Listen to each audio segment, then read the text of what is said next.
అదే RTV app వార్తల్ని క్షణాల్లో చదివే అవకాశం ఉంటుంది. ఒక న్యూస్ పేపర్, ఒక టెలివిజన్ ఛానల్ మీ చేతుల్లో ఎప్పుడూ ఉంటాయి. మరి కడప జిల్లాలో పులివెందుల నియోజకవర్గం పులివెందులలోనే జెడ్పీటీసీ ఉప ఎన్నికలు జరుగుతున్నాయి. ఉప ఎన్నికల్లో మరి మేము ఇక్కడ స్థానిక ఇన్ఛార్జ్ గారు, మరి జిల్లా ప్రెసిడెంట్ గారు అందరితో కూర్చొని మాట్లాడి మరి ఎందుకంటే మా నాయకులు ముఖ్యమంత్రి చంద్రబాబు నాయుడు గారు విదేశాలు సింగపూర్కి వెళ్ళారు, నిన్నటి రోజే వచ్చారు. చంద్రబాబు నాయుడు గారి ఆదేశాల మేరకు మేము కట్టుబడి ఉంటామన్న విషయం కూడా తెలియజేస్తూ మరి అధిష్టానం నిర్ణయం కోసం ఎదురు చూస్తాం. లేకపోతే ఈ రోజే నామినేషన్లు వేసేసేవాళ్ళం. మేము సిద్ధంగా ఉన్నారు. రవి గారి భార్య పేరు లతా గారును భరత్ పేరు మీద వేయటానికి సిద్ధంగా అన్ని రెడీ చేసాం. అధిష్టానం నిర్ణయం కోసం ఎదురు చూస్తున్నాం. ఓకేనా? అందరికీ నమస్కారం.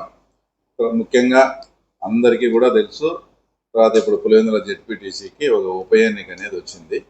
అది కూడా ఆయన చనిపోయి ఇప్పటికి దాదాపు 2.5 సంవత్సరం అయింది. ఇప్పుడు ఆ తర్వాత ఉప ఎన్నిక రావడం అంటే మేము స్పష్టంగా కూడా మా అధిష్టానానికి కానీ, మా జిల్లా పార్టీ అధ్యక్షులకు కానీ, మా ఇన్ఛార్జి మంత్రి గారికి కానీ ఇక్కడ మేము పోటీ చేసేదానికి సిద్ధము.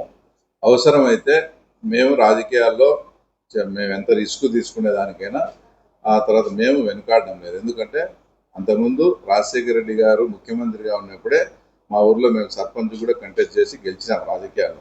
కాబట్టి మేము పోటీ చేసేదానికి సిద్ధము. ఇందాక అధ్యక్షుల వారు చెప్పినట్లు మా కుటుంబ సభ్యులు అన్నారు. కుటుంబ సభ్యులు కాదు, సొంతం నా భార్యను కానీ, తర్వాత నా తమ్ముని కానీ పార్టీ అధిష్టానం ఆదేశిస్తే మీరు కంటెస్ట్ చేయాలని మేము తప్పకుండా అన్నిటికీ ప్రిపేర్ అయి ఉన్నాము. మేము తప్పకుండా పోటీకి అయితే సిద్ధంగా ఉన్నామని చెప్తున్నాం.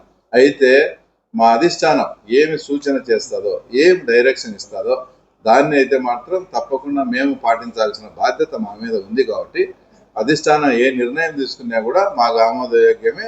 అయితే ఇక్కడ స్థానిక పరిస్థితులు కూడా మేము పులివెందుల ప్రజలు, పులివెందుల మండల నాయకులు అందరితో చర్చించి నేను వాళ్ళ ఆమోదంతో మా కుటుంబ సభ్యులను మా పోటీకి పెట్టేదానికి కూడా నేను సిద్ధంగా ఉన్నానని కూడా తెలియజేస్తా ఉన్నాను. మరిన్ని వీడియోస్ కోసం ఛానల్ ని సబ్స్క్రైబ్ చేయండి. లేటెస్ట్ అప్డేట్స్ కోసం వాట్సాప్ ఛానల్ ని ఫాలో చేయండి. అండ్ లింక్ డిస్క్రిప్షన్ లో ఉంది.